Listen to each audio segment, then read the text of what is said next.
Warning, the following video has not been approved by the Comic Code Authority and is intended for mature audiences. Viewer discretion is advised. Hey, what is up, everybody? Welcome back to another episode of The Comic Assassin. It's Friday. I hope all of y'all had a good week. I know I had an early start today. I had to go to my daughter's high school orientation because somebody's got a freshman. She's probably downstairs with the door shut and the earbuds in her ear. But if you hear something, that's what you're going to hear. Okay. But it's exciting. It's exciting as being a father, meeting these new challenges, and that's what it's all about. But today we're going to be doing a quick review of two different comic books. But before I do that, I want to give a quick shout out to two fellow YouTubers who are doing some comic book giveaways. And I'll put both the descriptions down below where you can go check out how you enter those contests. The first one is Comics Altruism. He finally met 200 subscribers. Seems like an awesome guy. I've only watched just a handful of his episodes, but look forward to more, right? And basically, how you enter the contest is you do a video giving 3 fellow YouTubers a superpower ability, useless or not. And I think it's a fun concept.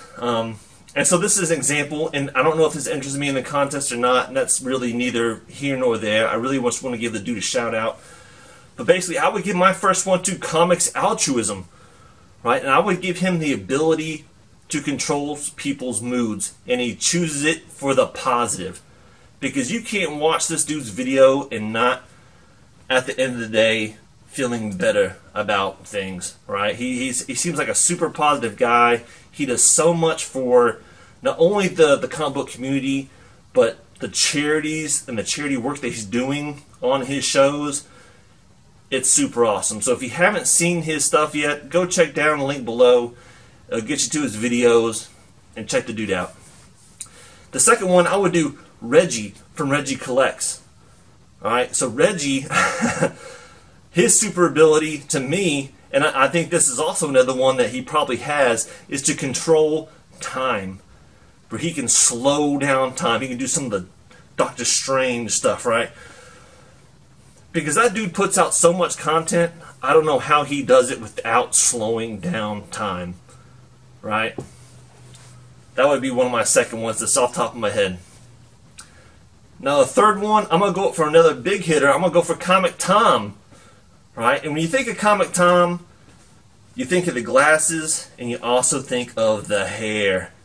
I think his superpower should be he could pull a whip or make his hair into a whip anytime that Fire Guy Ryan says he hasn't watched a movie, which we all know he already should have.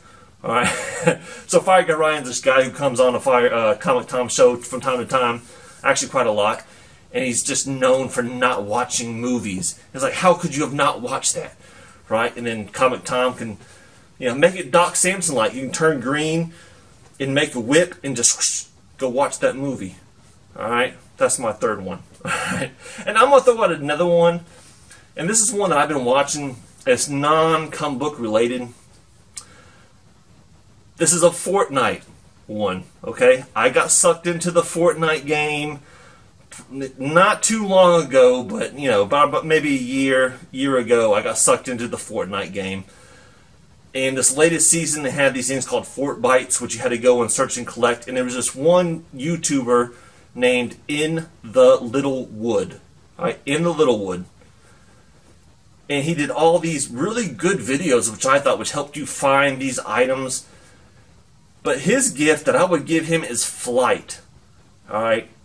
And the reason why is just because the skin that he uses in his videos. He would, first off, he's Irish. I believe he's Irish, because that's what the accent sounds like to me, which elevates me. It's like, oh, who doesn't love an Irish accent, okay?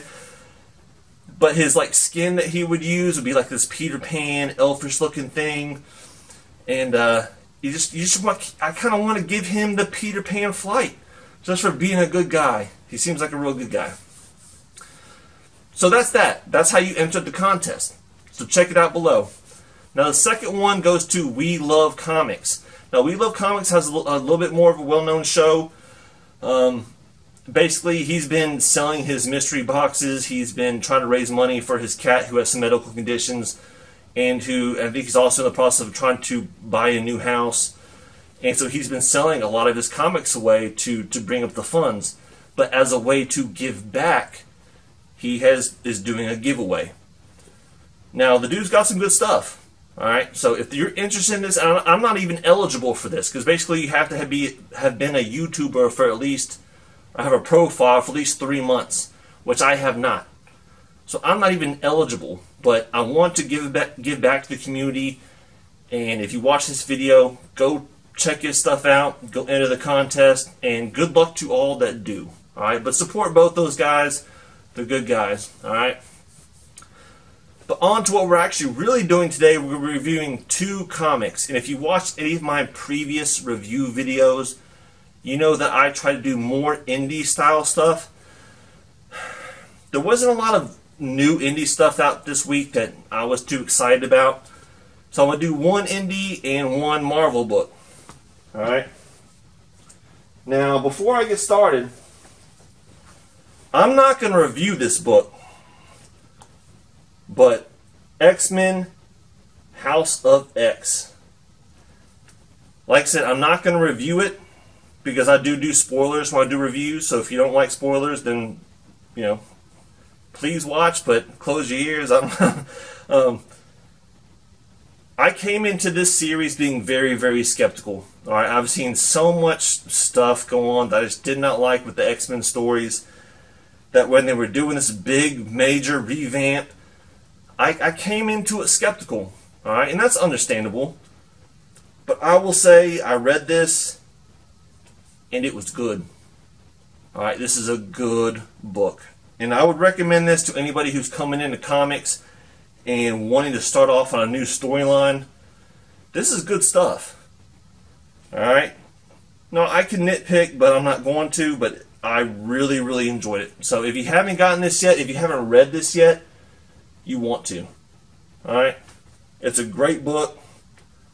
Not a great price tag, but it's got a great storyline, okay? But anyway, I'm gonna jump into with the big one. The first one we're gonna look at is Web of Venom Funeral Pyre. Alright, now this is a one-shot, and this is leading up to Donny Cates' Absolute Carnage, which is supposed to come out, I believe, in August. Basically, the storyline is you have Andy Benton, right here. It starts off with her. So basically, Andy Benton is who was the character Mania, which was a symbiote. And she's having these nightmares of this symbiote always chasing her. She wakes up. She's in her aunt's house. Her aunt's like cooking her breakfast.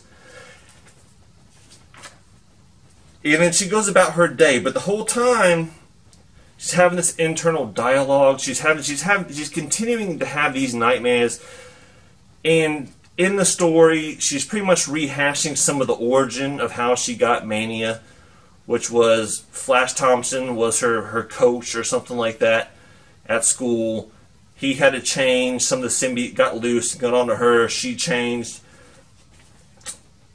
But she's rehashing some of the origin story and like how the costume was stripped from her. And ever since then, and being Flash Thompson didn't have legs at that point. So he would talk to her about the phantom limb syndrome. And she kind of feels like she has the phantom limb syndrome, where you have something and it's taken away from you. And she's trying to deal with this whole thing. But all throughout the issue, she'll be in the middle of nowhere. She's trying to make friends. She's at the coffee shop and she'll have like a hallucination of like the symbiote coming in and killing everybody. And that's pretty much a lot of the storyline of her trying to live a normal life, but she keeps on having these hallucinations, or whatever you want to call them. But then she finally goes back home and Carnage is waiting for us. The whole point of the story is Carnage is trying to go and find everybody who has had a symbiote, because the basis is, if you've ever held a symbiote, some of they're still in your cells. You might not have the suit, but you still have some of that that DNA, that structure in your makeup. And he's going out and trying to snipe out everybody.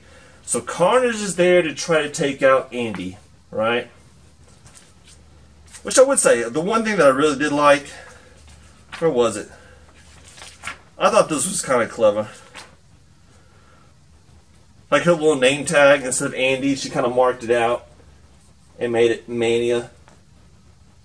I thought that was pretty cool. I don't know if you can see that or not. But anyways, Carnage is there and he's there to take her out.